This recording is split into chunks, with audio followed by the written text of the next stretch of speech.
Take 3. So, I'm Debra, and this is Nicole, and we've been friends for 8 years. Yep. And our story, maybe we should tell our story. Okay. Do you mind? No, I don't mind. Because she knows I love telling the story. She does love it. I've heard it many times, but I love it. A lot of people have heard it many times. For a time, I was working part-time at a health food store. And one day, this young woman came in with her little baby in a stroller. And baby, she was 8 months old. 8 months, yeah. And I noticed the mom briefly, but what I really noticed was the baby.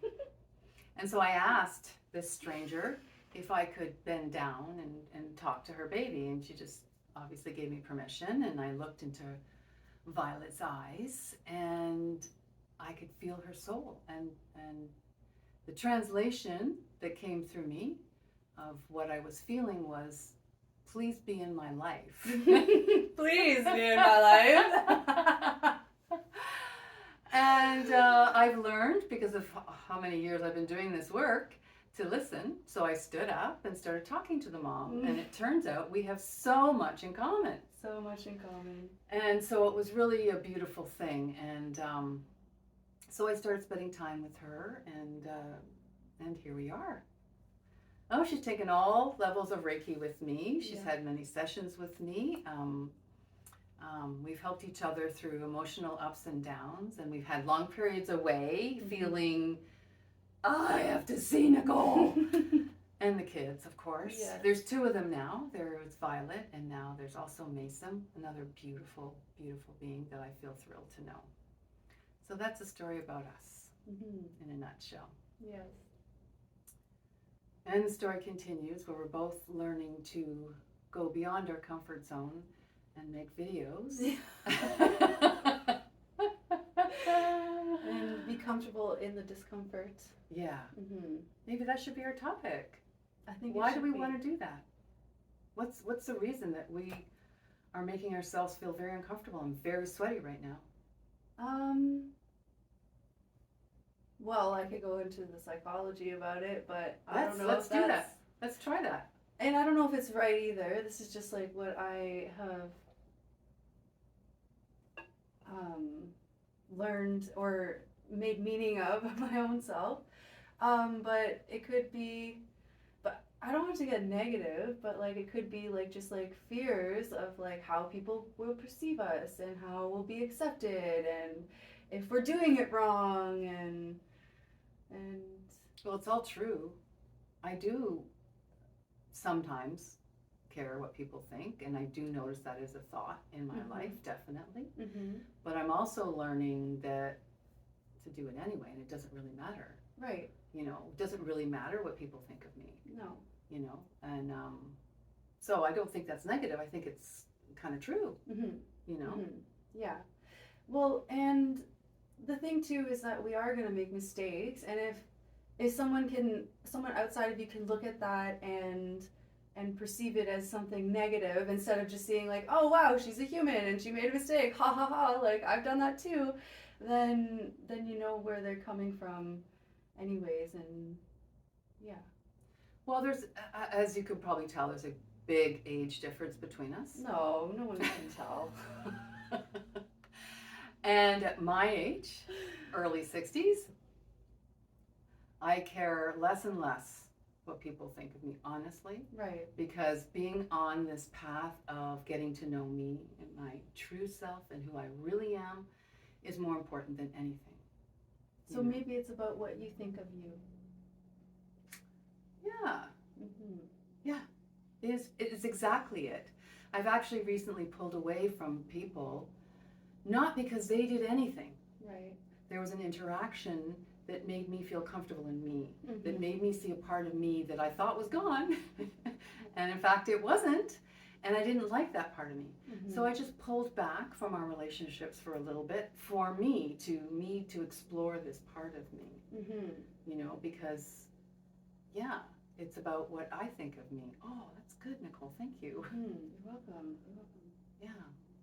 And then not attributing shame to whatever it may be, like whether it's with technology, because I struggle with technology personally, and sometimes I could beat myself up about it, like, oh, I'm not this or I'm not that, and I'm supposed to be part of the generation that's with the technology, and so we couldn't get caught up in that, or we could just say, oh, that was funny, or right, like kind of what we were talking about earlier. Yeah, we've been talking all afternoon, and one subject we brought up was the Course in Miracles. And my favorite lesson in there, I'm not pushing Course in Miracles in any way. I'm not exactly a fan. But there's certain things, like with anything, I only go with what feels right for me, what resonates for me, because that's my truth. Right. I'm not going to follow the whole thing because that's somebody else's truth. Right.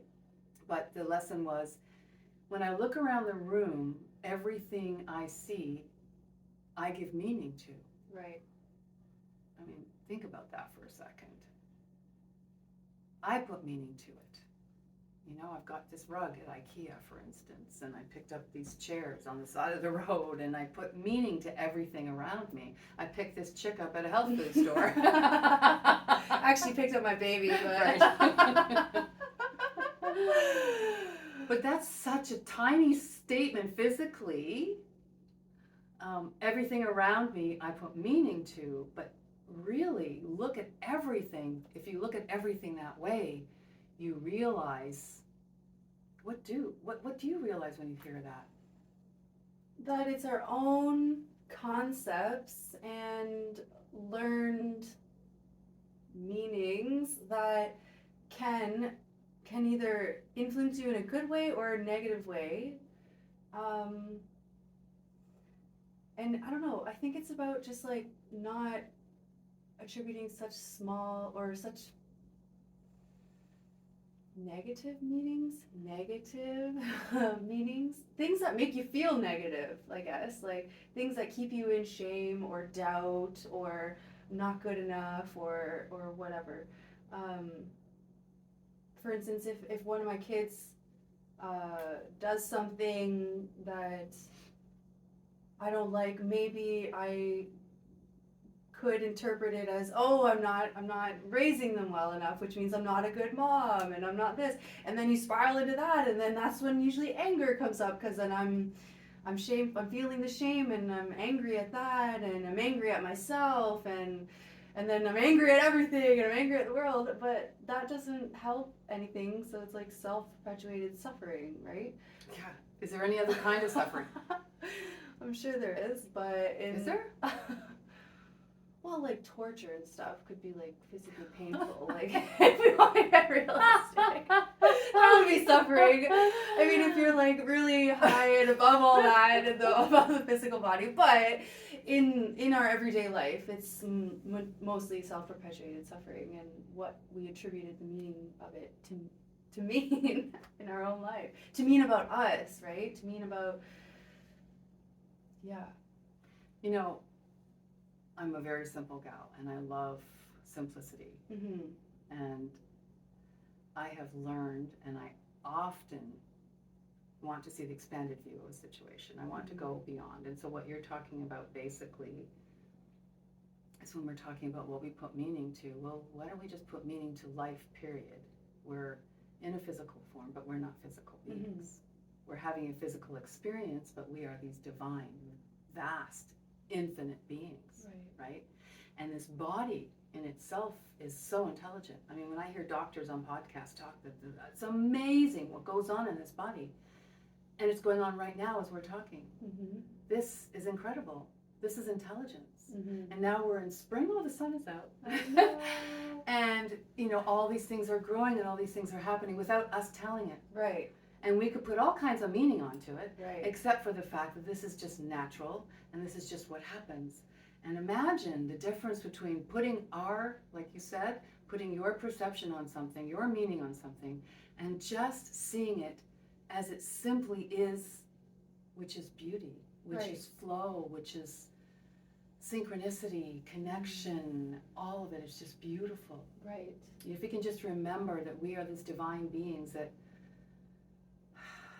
are connected to everything. Everything is connected. And when you hear people say that a lot, but when you listen to the people that say that have experienced it over and over again, and why is it or how is it that they have experienced all these so-called synchronicities, those are the people that have taken meditation seriously. Those are people that have created practices in their life that cultivate this stillness within, that can deepens that connection of life, that amazing pulse that a lot of us feel.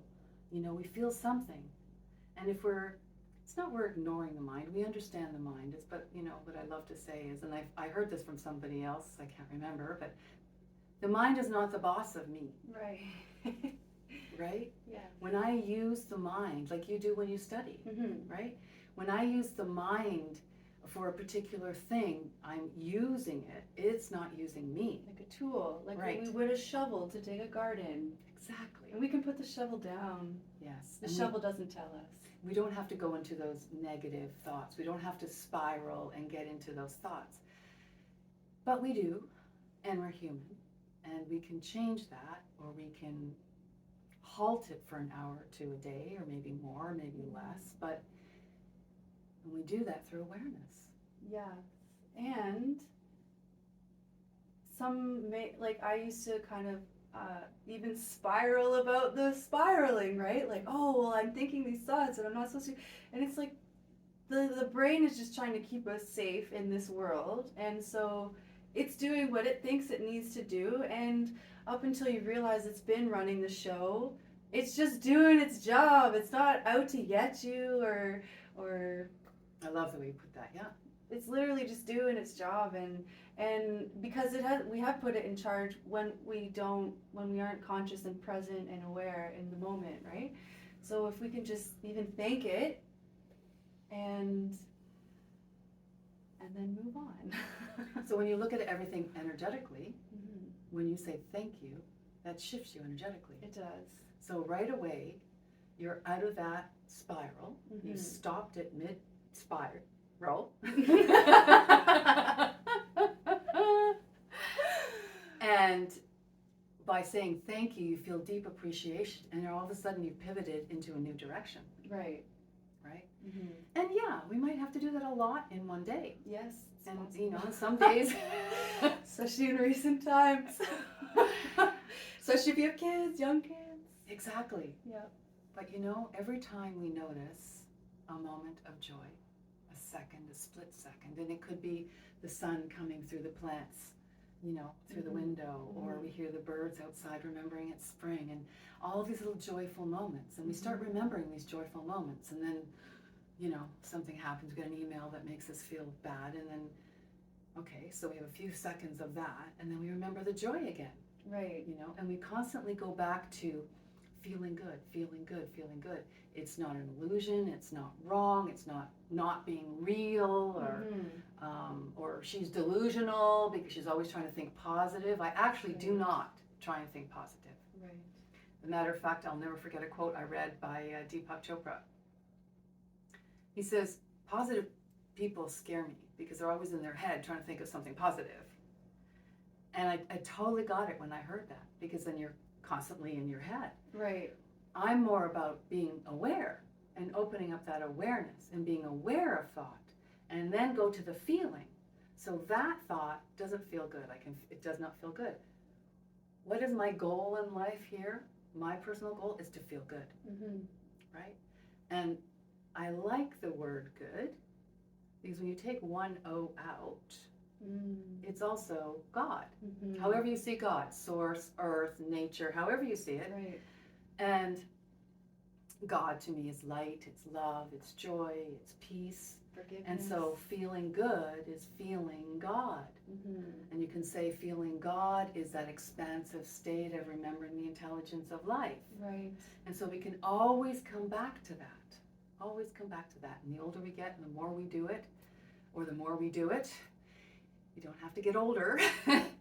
The more we do it, we start recognizing those times, and the time lapse between the feeling good and feeling shitty get lesser and lesser and lesser. Right. To the point where it doesn't even come out of your mouth. It's a feeling, and you can shift it, I've had a few times like that. Yeah. Not always, but I've noticed it, and I'm good for you, Deb. You know, like good job of shifting that. Sometimes it comes out in rage, but the interesting thing is if you allow energy to come through and it is rage, let's say, it doesn't sound or look pretty and it doesn't feel good, but you can still do that with awareness. And while you're aware, you notice when it actually comes out, there's relief. It's like, whoa, I thought this was gonna, this is gonna be terrible. It wasn't exactly great because there were people in the room and they experienced it, that part, I apologize for, but at the same time, I noticed the relief. But when we're in our heads and criticizing ourselves and telling ourselves that we're wrong and they're bad, we got to find a positive way, we got to get out of this, we can't find that space to let the energy flow. Right. I mean, is not everything around us energy? Everything. Everything. I've heard people say, yeah, but no. There's no yeah, but. No, literally everything. Even like this chair and stuff, like there's so much like space in between all the little like atoms and all those things, which is energy, right? Space and energy. And then, okay, one thing I wanted to touch on too is that sometimes the feelings we get aren't always like the most pleasurable ones. And like you said, sometimes we just have to be present with it and like let it pass through our body. So if it's crying or if it's raging, or like obviously you don't want to be like punching holes in walls, but there's productive ways to get it out. Instead of like, oh, I shouldn't be feeling this way, or I only want to feel like the positives, because at the end of that is learning and healing and positives and feeling good, feeling God. If you don't let it out, let's say, what happens?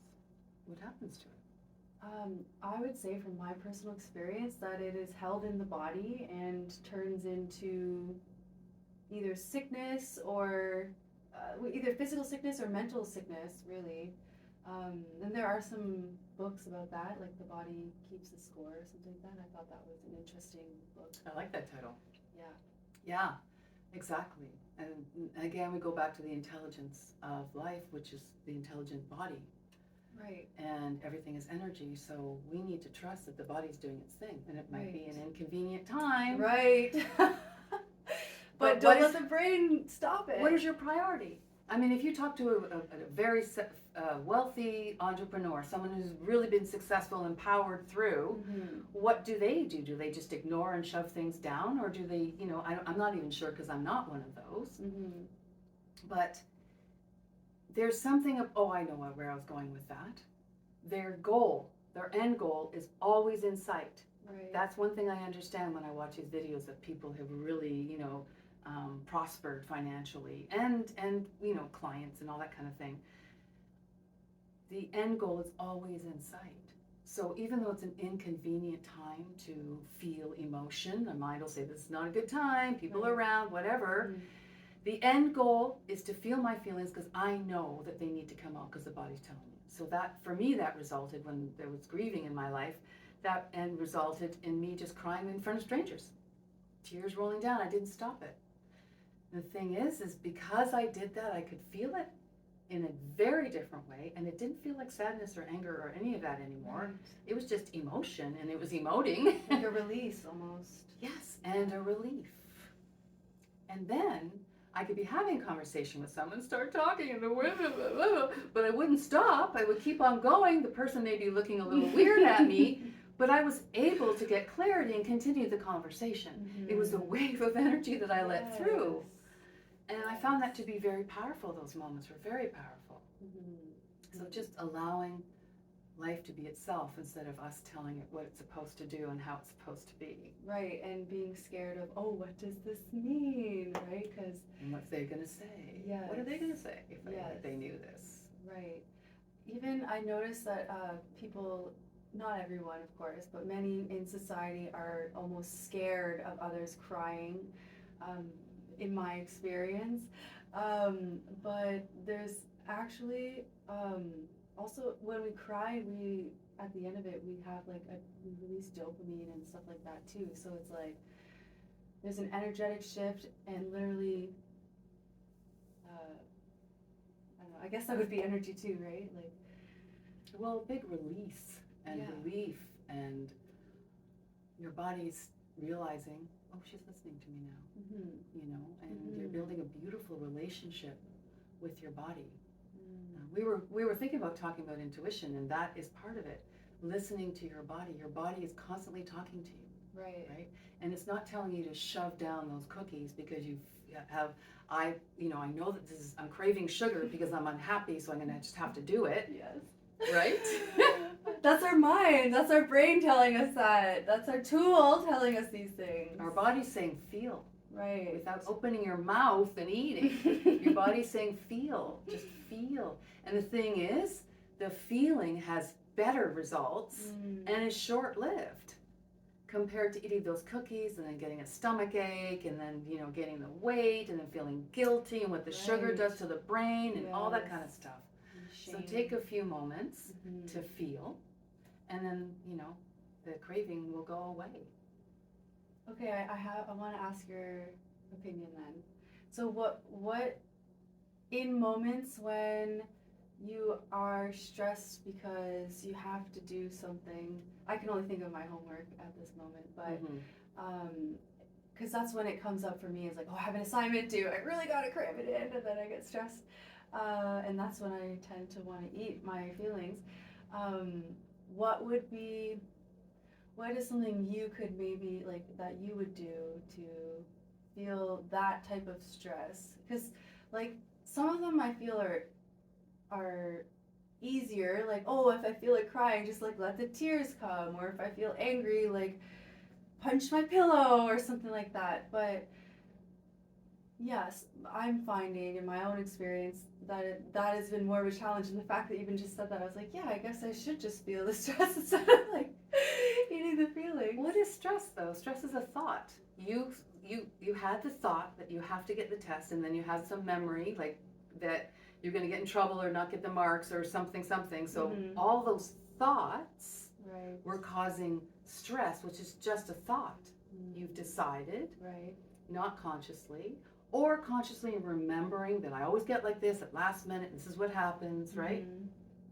And eating the cookies or eating the food is because I don't have time and I just got to eat this so I'll feel better and blah, blah, blah, blah, blah. And seeking comfort, I notice as well.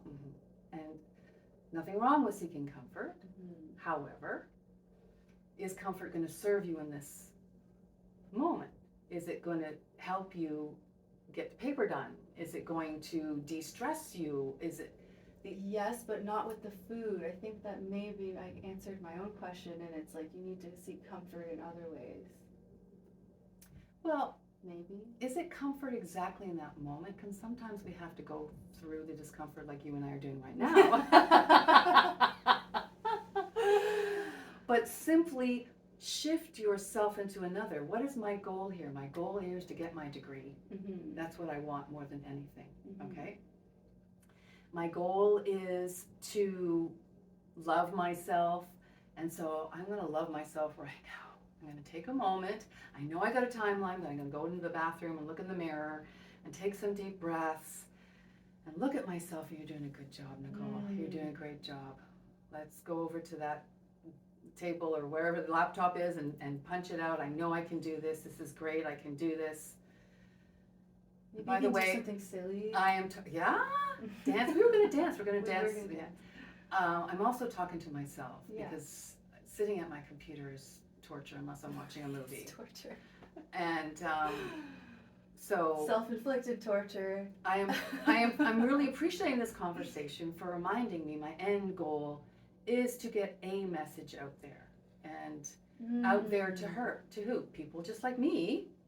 You know, like, I'm not trying to teach anyone. I'm not trying to change anyone's mind ever. I love everybody just as they are, and you know I mean that wholeheartedly.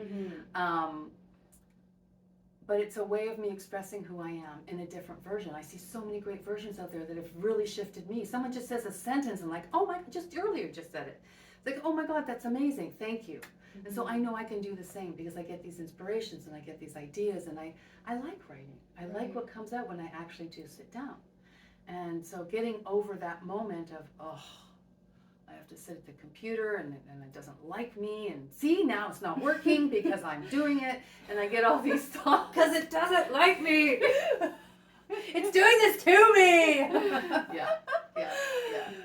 And so we feel all that, we laugh at ourselves, and we just do it anyway. Right. And I think what you said too about keeping the goal in mind is the most important. Like at the end of the day, you want to help other people feel good. And so maybe even like envisioning like what that would look like, and I don't know. And feeling good and feeling God, like you said, the goal, feeling good and feeling God could be very different. You might not always feel good when you're feeling God. You could always, like feeling source, feeling what's going on in the world, feeling the collective energy. That is kind of like feeling God. You're tuning into the higher, the bigger, the grander part of you. And sometimes it doesn't feel good. Right. But it feels love. You feel love. The reason you're going beyond your comfort zone or forcing yourself to do something you don't want to do is because, like you said, the end goal. But the end goal really is remembering and reminding yourself that we are part of everything. Everyone is connected. Everyone is going through something. Everyone. So I'll do my part and share my little bit of wisdom, and hopefully one or two people will hear it and get that aha, like I've gotten so many times with so many people that do just that. That's what's pushing me. That's why I'm able to do this with you right now. Well, I need you to be here with me, but I just am so inspired by other people sharing their own thoughts and insights, and it's really, really inspired me to be here. I agree. And it has a ripple effect, right? Like, because if we didn't meet, maybe I wouldn't be where I am, and then my kids, No maybe about it. No maybe about it. You would not be here. You know how I know that? How? Because you're here. Because I'm here. But yeah, the ripple effects too, right? Like one small seed can plant a tree, can bloom a tree, right? Yeah. Fruits, lots of fruits. And there's so much going on that this and even these eyes can't even see. Right. But here we can feel it. We know. Like early in the kitchen you were talking about, well, maybe it's this. And I'm like, no, there's no maybe about it. If you're feeling it, it's real. Right. Period. Yeah. This is real. This is way beyond what the mind can conceive. Like there's mind-blowing stuff out there all the time. It's so cool, all this stuff that comes out. Even me doing my sessions, sometimes I walk away, whoa, did I really feel that? Did I really see that? And I tune into my body, yeah, that was real. Telling somebody else about it, they might go, because they weren't in the energy. Right. But me and my client, we felt it. There was no doubt about it. Right. So that's real. Any last, I feel like we need to come to an end. Any last comment or sharing? No, I don't think I have anything else to add, really. I think it's went really good. I mean, I enjoy what came out of our mouths and how I feel about it. It feels pretty good. Yeah, we should do this more. Okay. Thank you for doing this. Thank you. Okay. Just going to turn off the camera.